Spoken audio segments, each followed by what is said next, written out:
கார்த்திகை திருநாள் உருவானதற்கு ஒரு சுவாரஸ்யமான வரலாறு இருக்கு. அது என்னன்னு பார்க்கலாமா?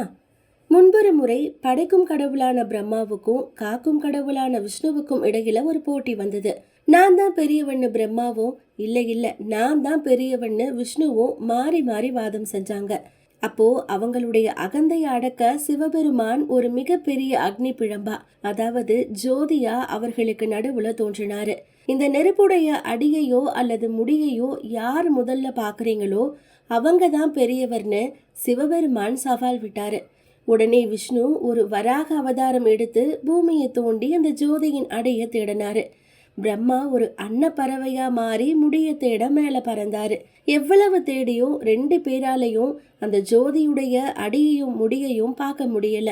தோல்வியை ஒப்புக்கொள்ள விரும்பாத பிரம்மா மேல இருந்து கீழே விழுந்துட்டு இருந்த ஒரு தாழம்பூ கிட்ட, நான் சிவனுடைய முடிய பார்த்து விட்டதா நீ சாட்சி சொல்லணும்னு கேட்டுக்கிட்டாரு. விஷ்ணு தன்னுடைய தோல்விய நேர்மையா ஒப்புக்கொண்டாரு. ஆனா பிரம்மா தான் முடிய கண்டதா பொய் சொன்னாரு. இதை கேட்ட சிவன் கோபமடைஞ்சாரு. ஜோதி வடிவத்திலிருந்து வெளிப்பட்டு உண்மைய சொன்னாரு. பொய் சொன்ன பிரம்மாவுக்கு பூமியில தனி கோவில் இருக்காதுன்னோ, பொய் சாட்சி சொன்ன தாழம்பூ பூசைக்கு உதவாதுன்னோ சாப கொடுத்தாரு.